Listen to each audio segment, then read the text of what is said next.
WNBA community given Paige Bueckers Directive as national analyst clears stance on toxic Caitlin Clark situation. The 2024 WNBA season soared to unprecedented heights, with Caitlin Clark and Angel Reese leading the charge in viewership, revenue, and fan engagement. But beneath the surface, toxic narratives began to poison the excitement, with racial slurs targeting all stars and venomous social media attacks flooding in. Even Hall of Famer Sue Bird admitted, the WNBA has been fully aware of the racism and vitriol that has been running rampant among fans. Yet, Commissioner Cathy Engelbert downplayed the issue. Now, with Paige Bueckers on the horizon, a national analyst is drawing a hard line. It has to stop.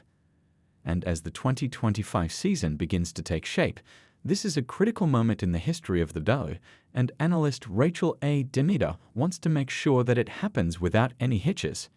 In a recent episode of Courtside Club, Demita urged fans to change course. I just urge everyone this season to please, because I'm seeing some of this stuff start to bubble up already on social media. Just the same toxic pattern like we saw last year with some of the things that people are saying. We can't have another season of that. The sentiments echo the challenges of the previous year when racial tensions overshadowed the on-court drama. The rivalry between Caitlin Clark and Angel Reese, which gained national attention, spiraled into something else that had nothing to do with basketball, dividing fan bases and igniting controversies that were felt by the players themselves. And that didn't stop with just sky favor. DiJonai Carrington, for example, received death threats, while Alyssa Thomas opened up about the abuse, stating, "In my 11-year career, I've never experienced the racial comments from the Indiana Fever fanbase. It's unacceptable, honestly, and there's no place for it."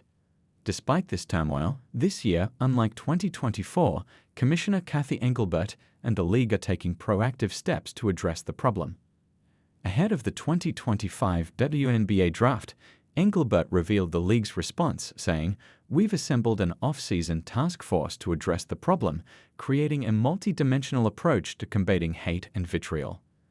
This plan includes monitoring social media using advanced technology, alongside strengthening conduct standards across all platforms. It's a crucial move as the WNBA aims to ensure a safer and more inclusive environment for both players and fans alike. And it's not just the commissioner, even the franchise that, according to some, has the worst fans, the Indiana Fever, also echoed these sentiments. Head coach Stephanie White, speaking on the Goodfellow program with Rose Gold Onwood, addressed the impact of last season's toxic climate on her players. "I think number one, we got to be vocal about what's acceptable and what's not.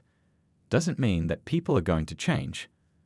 I think we've all been online enough to know that there's a lot of hate out there. There's a lot of vitriol out there.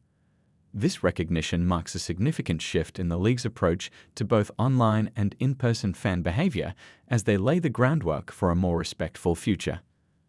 And the W needs to heed Demita's request because the 2025 season is set to be another record-breaking year, just like 2024. Want to know why? Well, it's because the league has made significant strides in viewership. For example, the 2025 WNBA draft broadcast peaked at 1.46 million viewers, making it the most-watched TV program for adults under 35 this year. While that's a drop from the previous year's Caitlin Clark-driven peak of 2.4 million, it still represents a huge leap from the 600 and 1,000 viewers who tuned into the 2004 draft. And here's the twist. Despite the absence of heavy hitters like Cameron Brink, Clark, or Angel Reese, the draft itself became a landmark moment for the league. Looking ahead, with high-profile matchups like Clark versus Reese and Clark versus Bueckers, it's clear the WNBA's momentum isn't slowing down. Paige Bueckers is powering the WNBA's sales boom.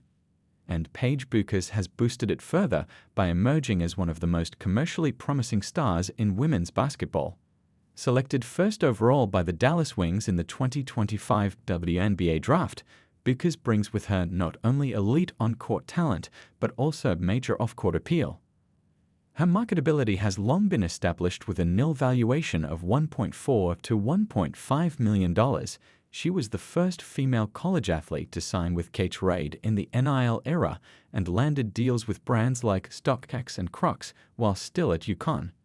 Now in the WNBA, her popularity is translating directly into merchandise sales. Within weeks of the draft, Bueckers' Dallas Wings jersey became one of the most in demand across the league. According to Forbes.com, her jersey ranks just behind Caitlin Clark and Angel Reese, both of whom dominated 2024's merchandise charts. This signals that Bueckers is set to be a long-term rival to Clark, not just in competition, but in commercial reach as well. In the collectibles market, Paige Bueckers is already turning heads. PSA has graded 6,400 of her cards since the start of 2025, an eye-catching figure that ranks her third among all WNBA players, despite being just months into her rookie season. To put that in perspective, Caitlin Clark leads the charge with over 105,000 graded cards, while fellow 2024 rookie Angel Reese follows with 7,200. Bueckers' rookie cards are quickly becoming hot commodities, fueled by her massive college following and the buzz surrounding her early pro performances. With collectors betting on her future milestones, her trading card stock is rising faster than many veteran stars. With a massive social media following, strong personal brand, and loyal college fan base transitioning into the pros, Bueckers is more than just a top draft pick. She's a cornerstone of the WNBA's next commercial era.